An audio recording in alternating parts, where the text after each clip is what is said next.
and I am standing on the top deck, deck 18, of the fabulous, beautiful Norwegian Breakaway. We just sailed on a 5-night cruise out of Miami, round trip. We had a sea day. We went to Harvest Caye, which is Norwegian's private area in Belize. We went to Cozumel. We had a sea day yesterday, and we're back in Miami today. So it was a fast trip, 5 nights. It's never long enough, but we had a great time. This is actually our first time on Norwegian. So it was something new for us, even though we've been on a lot of cruises, and we had a great time. Let me just say, the ship is beautiful. It's well maintained. The crew is incredible. The service was great. The food was good. The food was actually excellent. There are a few vegetarian options. There are no vegan options, none. So if you're a vegan, you'll have to order in advance in the main dining room, and none of the vegetarian options are marked in the buffet. So if that's you, just be aware of that. There's no formal night on this ship. There's no formal night on Norwegian. There were a few times where we saw people dressed up, but for the most part, people are pretty casual. Shorts are allowed in the main dining rooms and the specialty restaurants. We didn't see any tank tops, so it wasn't a shorts and tank top dress code, but it's a polo shirt and shorts are fine. There are so many things to do on this ship. Like, we got there are 5 water slides, which are right there. There's a ropes course that is intense. It is, I think they call it the largest ropes course at sea, and it's intense, but it's a lot of fun. Children of all ages were doing it. This is the Lido deck down here. There are plenty of pools. There's a splash pad for kids. They have trivia, dance parties, karaoke. There's a piano bar. There's an arcade. They have lots of music around the ship with different singers. They have a dueling piano show a couple of nights. The entertainment in the theater is among the best we've ever seen. It was awesome. They had an illusionist the first night who could definitely be in Las Vegas. I mean, he was excellent. They've got a show called Burn the Floor, which it was about an hour. It was dancing, but it was, oh my goodness, it was so good. And that was, I have to say, that is probably one of the best shows I've ever seen on a cruise ever. It was excellent. And then last night they put on a performance of 6, which is a Broadway production, and it was fab. It was fabulous. It was absolutely like seeing it on Broadway, except the theater is small, so it's close up. So it was really, really good. They've got a English pub that has air hockey, darts, a little bowling alley, skee ball, basketball, video games. There's just a ton of stuff to do on this ship. It's super high energy. The ship is super, super high energy. It's loud and high energy, and the guests are very, very friendly. We met a lot of different people from a lot of different places, and the guests are all here. They're having a great time, and they're all in a good mood, of course, because they're on a cruise. As far as dining goes, they have the buffet is complimentary. There are 3 main dining rooms. There's Savor, Taste, and the Manhattan room. The Manhattan room is very upscale, and it's only open for dinner, and it's got a band.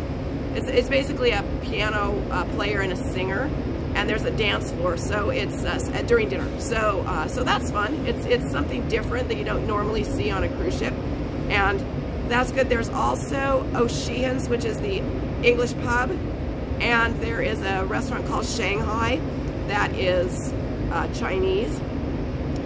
Those are the complimentary ones. There are so many other dining options that you have to pay extra for. So I've got a list. There's so many, I've written a list. I have to read them off. There's Cagney's, it's a steakhouse. There's La Cucina, it's Italian. There's Le Bistro, which is French. There's Ocean Blue, which is seafood. There's a Raw Bar, which is also seafood. There's Wasabi Sushi, which is Japanese. And there's the American Diner, which is a diner. It's diner food. They also, and those are a la carte prices, so you go in, order off the menu, and they just charge you per item. There are 2 additional restaurants that are one price. They're $49.99 plus 20% gratuity, so it turns out to be $55. Oh, the cruise director is making an announcement.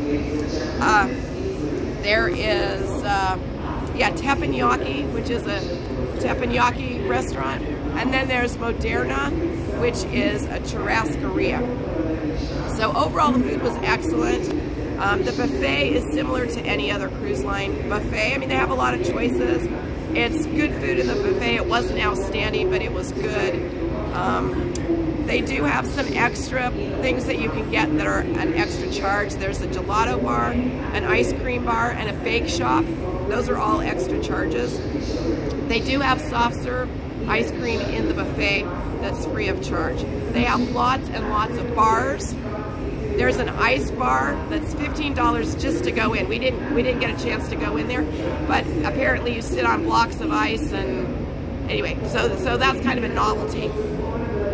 There is a huge casino. The casino is probably the biggest casino I've ever seen on a ship. Excuse me. It's very smoky, but it's huge. They've got lots of slots, lots of table games. It's very, very smoky, but the rest of the ship is not smoky. They have smoking areas, but they're enclosed. So it's probably one of the least smoky ships that I've ever been on. So that's something to know. The internet is okay. It's not outstanding. It's very pricey. It's between $20 and $40 a day, depending on what level of internet you want. Now, if you buy, get a package deal, the internet's included. We found the app, the Norwegian app, to be a little bit glitchy. We also found the internet to be a little bit glitchy, but overall it was okay. Like almost all cruises, this cruise is very accessible. If you've got someone, if you or someone you are traveling with is mobility challenged, it's easy to get around. There are elevators everywhere. They also actually have a place right at the pier, right when you're getting on, where you can reserve a wheelchair or a motorized scooter in advance, and they will have it here for you when you get to the terminal, and you can just pick it up there. The room is serviced 2 times a day. So since, excuse me, since the pandemic, most cruises that I've been on this year have only had either morning or evening, and you have to decide.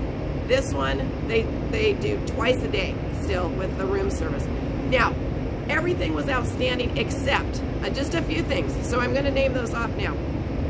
Cruising is back, which is great, and it shows. And on this ship holds about 4,000 passengers. This ship was packed. It was very, very crowded. It was great fun, but it was very, very crowded. And what they have done, what Norwegian has done with this ship, is they've designed it so that every square inch has something. There's a restaurant, there's a bar, there's a art gallery, there's a video arcade. They just have every square inch is filled with something. So it actually is the most crowded ship that I can ever remember being on, and I have been on cruises where there are this many people on board that didn't feel anywhere near this crowded. The thing is there's so many things that they've built into the ship that the people, when you walk from the front to the back or you're walking in the middle, it's compressed, so everybody's in the same area. So it's very loud, it's very crowded. There really aren't very many places to sit and read a book or quietly talk or play cards. They're not very many on this ship. The other thing is the balconies are, if you have a regular balcony, it is microscopic. It is probably the smallest balcony I've ever had. And you can barely get 2 people out there, and then the table is 1 foot by 1 foot. I kid you not. It's a 1 foot by 1 foot table. It is tiny. It's still great to have a balcony, but it's really, really tiny. The Lido deck, which is right here, is a very weird design. So it's mostly pool. There's a little tiny stage, hardly any walkways around it, and like for deck parties like Sail Away, there were 6 people up there because that's all there was room for. So it's kind of an odd design. The pool's great, but it's really an odd design.